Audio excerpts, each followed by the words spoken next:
Donc dans cette vidéo, bonjour, on va traiter du remplacement des pignons pour par exemple faire un filetage de 1 mm. Là on a les pignons qui sont d'origine sur le tour et qui sont prévus pour l'avance automatique. Et si on veut changer cette avance pour faire des filetages, il faut changer les pignons. Donc il vous est donné des pignons avec le tour qu'il va falloir remplacer pour pouvoir faire un filetage. Alors donc on va voir comment il faut faire un filetage de 1 mm, sachant que sur le carter c'est marqué, nous avons marqué ça, H d'un côté, 52, 60 et 80. Voilà, ça c'est pour du pas de 1. H veut dire entretoise ou un pignon qui n'est pas entraîné. Voilà. Et là, nous avons les pignons qui sont apposés à mettre à la place de ceux-là.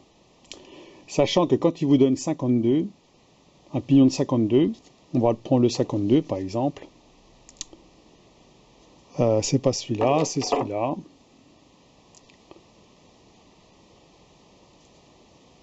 Voilà, c'est marqué dessus, 52. Mais si c'est des fois c'est pas marqué, il faut prendre le pied à coulisse, on mesure. Et là on s'aperçoit qu'à 52 ça fait, je sais pas si on voit bien, 54. Donc il faut compter 2 mm de plus. C'est-à-dire pour du 52 c'est du 54, pour du 60 c'est 62 et pour du 80 c'est du 82 si on mesure au pied à coulisse. Donc pas se tromper. Et quand on va mettre les pignons les uns au-dessus des autres, il va falloir laisser du jeu. Ça veut dire qu'il ne faut pas que les dents soient dans le fond du pignon. C'est-à-dire dans le fond, qu'ils soient carrément apposés au fond. Il faudra laisser un peu de jeu entre les dents. Alors pourquoi? Parce que ça va entraîner des bruits, importants lors de la mise en route. Et si on laisse un petit peu de jeu, eh ben, il n'y aura pas de bruit, tout simplement. Donc ici on voit bien que les miens, on entend, il y a du jeu. Donc il n'y a pas de bruit. Donc qu'est-ce qui se passe? Au départ, votre train de pignon, on va dire la lyre, elle est fixée comme ça. Contre le pignon à l'intérieur, là. Pour être entraîné. Voilà. Donc qu'est-ce qu'on fait? On va déjà désaccoupler le train de pignon. C'est ce que je fais en général quand je n'utilise pas l'avance automatique. Et je resserre. Comme ça, c'est libre. Ensuite, il faut démonter tous ces pignons-là. Donc pour démonter tous ces pignons-là, rien de compliqué. On va dévisser la petite vis du bas. Voilà. Qu'on serrera modérément, bien sûr, quand on changera les pignons. Il ne faut pas non plus serrer trop fort, c'est une petite vis. Il y a une entretoise avec une vis et une rondelle. Voilà. Ça, c'est la première chose à faire. Ensuite, il faut dévisser les deux écrous ici, qui sont sur les axes. Alors pour ça, elle est prévue une clé de 19. Alors, pour le desserrage, je veux bien qu'on l'utilise, mais pour le serrage, il ne faut pas l'utiliser. Pourquoi? Parce que vous avez un grand bras de levier. Et forcément, si vous serrez avec ça, vous risquez de casser quelque chose. Donc moi, je n'utilise pas cette clé-là. Moi, j'utilise soit une toute petite clé à molette. Voilà, c'est une toute petite clé à molette qui tient dans une main, que vous réglez. Donc là, c'est facile de desserrer. Et là, quand vous allez serrer, vous n'allez pas serrer trop fort. Ou alors, une petite clé comme ça. Voilà. Une bout de tôle en fait, qui rentre pile poil dedans. Et là, c'est pareil, vous n'avez pas beaucoup de force. Ça sert à rien de bloquer comme à mort, puisque de toute façon, la force ne sera pas pour dévisser l'écrou, ça ne va pas dévisser l'écrou. Le fait de serrer un peu, ça suffit. Mais le problème, c'est que ici, il faudra utiliser une clé de 8 au bout. Alors une clé de 8 classique, voilà, au bout. Voilà. Bon, il y a même un petit peu de jeu. Allez, on va desserrer. Donc pour desserrer, on maintient toujours et on desserre. On maintient et on desserre. Voilà. On défait les écrous. Il y a une entretoise derrière qu'on enlève avec une petite encoche, un dégagement. On enlève complètement l'écrou. On fait pareil pour celui-là. Ça, bien sûr, ça tombe. Voilà. Ensuite, on va enlever tous les pignons. Sachant qu'ils sont repérés, hein. Sur le carter, ils sont marqués, on peut les remettre en place exactement comme ils étaient. On enlève tous les pignons. Celui-là, il ne nous servira plus, c'est un 90.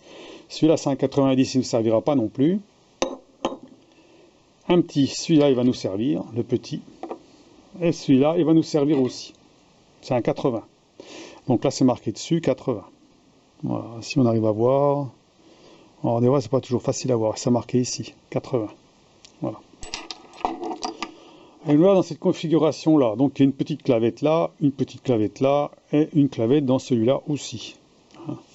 Sachant que bon, les clavettes qui sont au-dessus ne sont pas une nécessité, mais bon, on les laisse dessus, elles sont dessus. Alors qu'est-ce qu'il faut faire normalement quand on change? Là, il n'y aura pas ce problème-là, parce qu'on va mettre des pignons plus petits. Mais normalement, il faut desserrer puis les relever. Ça veut dire qu'on prend la clé de 8, on desserre là, et on peut relever. On desserre là, et on peut relever la moitié. Ce qui fait que ça vous laisse la place entre les rangées pour pouvoir... Et là, on serre, bien sûr, hein. On serre à peine, hein. C'est juste pour les maintenir en place en attendant de mettre les pignons. Donc, ils nous disent de mettre un pignon de 80 au début. Donc, le 80, c'est celui-là. On le met dedans. Voilà. Là, il n'y a aucun problème. Après, 60. Donc, on regarde le 60. Le 60, c'est celui-ci. Donc, on met le 60. Voilà. Alors, on met la clavette au-dessus. Comme je vous dis, là, bon, là ça touche pas. Hein. On n'a aucun contact. Et après, c'est 52 au-dessus. Donc, le 52, c'est marqué dessus, 52. Voilà. On le met au-dessus.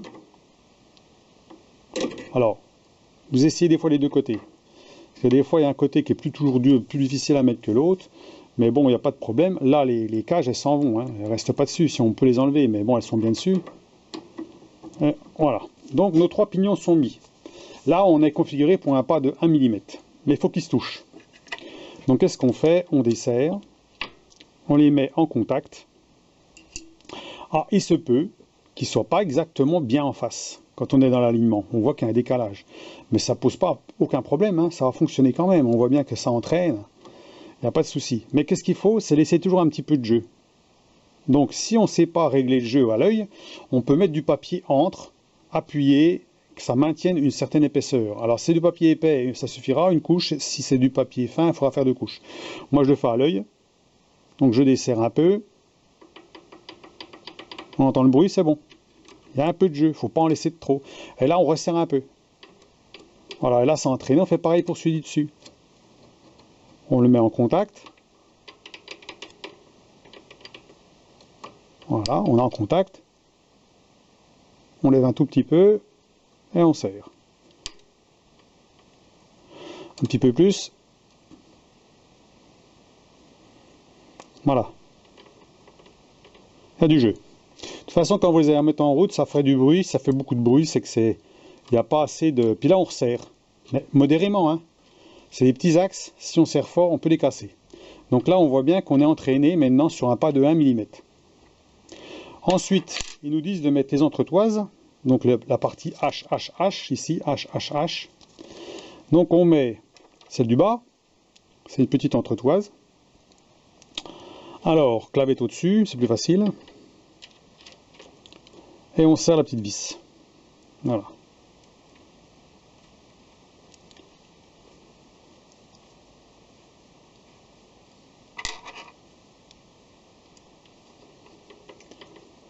Alors c'est pareil, il n'y a pas besoin de serrer très fort. Il suffit de tenir le pignon à la main, on bloque et ça suffit. Ça ne sert à rien de bloquer fort. Au-dessus, on va mettre des pignons qui ne sont pas en contact. En fait, ça sert d'entretoise. Voilà. On met celui-ci, on met celui-là. Voilà. Ensuite, on remet les entretoises et l'écrou. En maintenant toujours comme ça, pour pas que ça se casse la figure. Voilà. Et celui du bas, pareil. Hein. Voilà. On maintient bien à fond. Alors maintenant, très important, le serrage des gros écrous. Alors, on reprend notre clé de 8. On reprend notre petite clé que j'ai montrée au début. Et on maintient, en fait, le petit là. Et on serre l'autre. modérément. Voilà. Là, faut pas serrer trop fort. On maintient, ça veut dire en levant légèrement la clé là, je force un peu comme ça, et je force dans l'autre sens pour celle-là. Ça veut dire que je fais ça en fait, avec mes deux mains. Voilà, là je maintiens, et là je coince. Si je vois que ça bouge, voilà, c'est bon. Et là, mon train de pignon est monté. Ensuite, bah, j'ai plus qu'à remettre le train de pignon en place pour avoir le filetage de 1 mm. Voilà.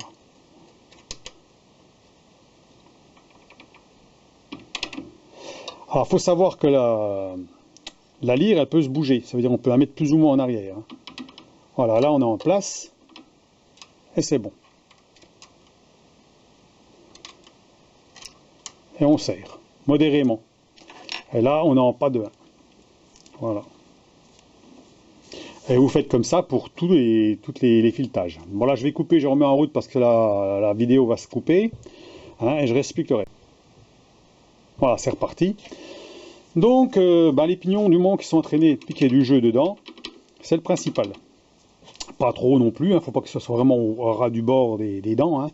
Mais là, il n'y a pas de souci. Là, si je fais du pas, j'aurai du 1. Alors, pour être sûr, hein, à ce moment-là, quand vous allez faire votre filetage, vous faites toujours une légère empreinte. Vous barbouillez de bleu, hein, vous faites une petite empreinte au démarrage, et vous prenez un peigne à filetage pour vérifier si le pas est bon.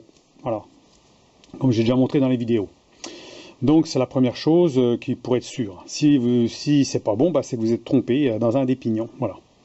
Alors là c'est un pas de 1, c'est facile.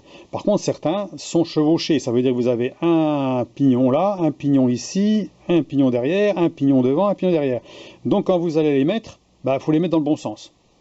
Donc il va peut-être falloir mettre le premier là, mettre le deuxième là et le troisième par-dessus. Parce que vous n'arrivez pas à remettre le premier là. Vous comprenez? Parce que là, ils vont se croiser. Ça veut dire qu'ils vont faire ça. Vous allez être comme ça. Voilà. Si vous êtes comme ça, on peut pas mettre celui-là. Voilà. On peut mettre le premier là, celui-là, mais des fois, on peut être comme ça. Voilà. Donc, quand c'est comme ça, à ce moment-là, la logique, c'est par exemple, si une entretoise là, vous mettez l'entretoise, vous mettez celui-là, vous mettez celui-là après. Donc, sinon, vous pouvez pas, vous allez vous mélanger les pinceaux, vous ne pourrez pas les mettre. Voilà. Donc, il faut les mettre dans le bon sens. Donc, sinon, qu'est-ce que je voulais dire sur les pignons? Il n'y a pas grand-chose d'autre hein, pour changer de vitesse. Hein, c'est assez facile. Hein. Bon, ça demande pas 5 minutes quoi, pour les changer. Hein. Après, on va repasser à remettre les autres. Parce que là, on est toujours en pas de 1 mm. Si on veut remettre en avance automatique pour pouvoir faire un chariotage, on ne peut plus utiliser ça. Hein. On sera obligé d'utiliser le traînard sans l'avance automatique. Voilà, parce que là, l'avance automatique, elle ne marche qu'avec ça. On est d'accord. Donc voilà, donc pour l'explication de remplacement des pignons.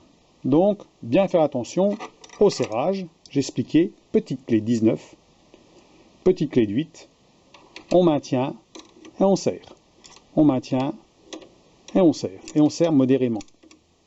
Sinon, les petits axes là, ils vont casser. Moi, j'en ai fabriqué, hein, en cas où, parce que je me suis dit, si un jour, à force de serrer et de desserrer, ça va casser, moi, j'en ai fabriqué justement avec le tour. Hein, je les ai fabriqués. Je vais vous montrer.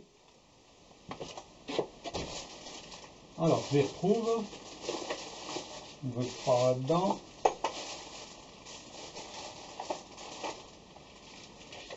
Voilà. Voilà les petits axes. Hein. Fabrication maison. Alors je les ai fait avec de l'acier allié, faiblement allié, pas trop dur quand même, parce que c'est assez raide à... Voilà. J'en ai fait 3, que je montre aussi dans mes vidéos, voilà. Avec un huileur, ça veut dire que vous avez un trou à l'intérieur, un perçage à un trou, un petit trou qui va jusqu'ici, et un petit huileur à billes, pour pouvoir, comme ici, comme d'origine, ils sont comme d'origine en fait. Hein, et le risque, si on serre de trop, on peut casser à cet endroit-là. Ça veut dire qu'on a que du 6 là, c'est du 6 mm je crois. Donc forcément, si on casse, votre machin est foutu. Donc à ce moment-là, peut-être prévoir d'en fabriquer. Hein. Alors ceux qui ont des tours peut-être un petit peu plus gros, peut-être plus solides, hein. Mais ceux-là, ils sont un peu petits, donc moi j'ai dit je vais en faire 3. Bon, pour l'instant j'ai encore jamais cassé, puis peut-être que j'en casserai jamais de ma vie, parce que je suis assez gentil avec le matériel, hein. Je suis pas quelqu'un qui force. hein. Donc comme je force pas, ben bon, mais on ne sait jamais, je me suis dit, allez, autant le faire, ça fera toujours un petit exercice, et puis c'est toujours sympa à faire, hein, voilà. Voilà.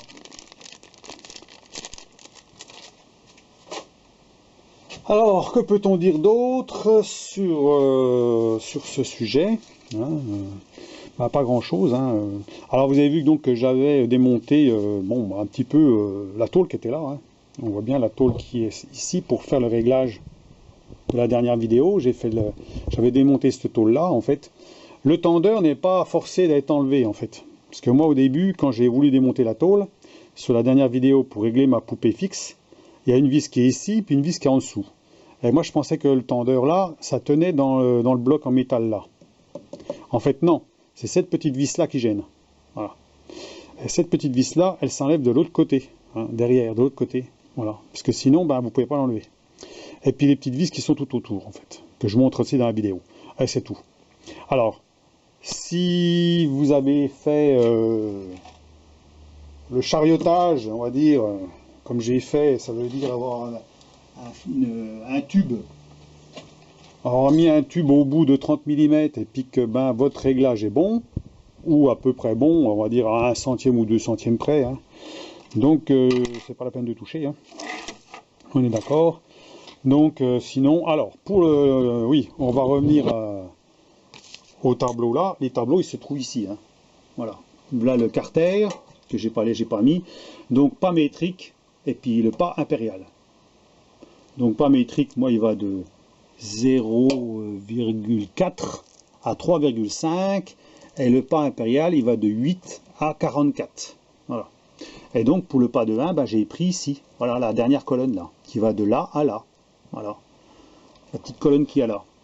Donc qui marque 52, 60, 80. Voilà. Puis HHH. Voilà. Et puis là, ben, il vous redonne les différentes vitesses. Ça veut dire que moi je peux aller à 0,1 mètre par minute, je pense, partout, je ne sais plus comment ça marche, et 0,2 pour la plus grande vitesse d'avance. Voilà. Et la position de chaque pignon. Alors au début ça paraît compliqué comme ça, puis en fait, bah oui, c'est pas si compliqué que ça. Voilà, pour en revenir donc au réglage que j'ai fait sur la poupée, hein. Donc tout est remonté, hein. On voit bien que tout est remonté, voilà. J'ai pas encore tout bien nettoyé, mais bon voilà. Donc là après je vais tout remettre en place comme c'était, et puis bah, c'est reparti, hein. Voilà, donc eh ben, sur cette vidéo, pour l'explication, si vous voulez plus de compléments d'explication, ben, n'hésitez pas. Hein, j'ai mis mon petit pseudo là, Franco Metallo, hein, je l'ai mis ici, mais je le remettrai aussi dans le montage, parce que bon, voilà, hein, faut faire attention à ces vidéos. Et puis, ben, si ça vous plaît, vous mettez un pouce. Si vous voulez mettre un commentaire, vous mettez un commentaire. Et puis, ma foi, ben, ben, y a pas grand chose d'autre à dire, hein. Passez une bonne soirée. Et puis, ma foi, ben, à la prochaine. Allez, au revoir.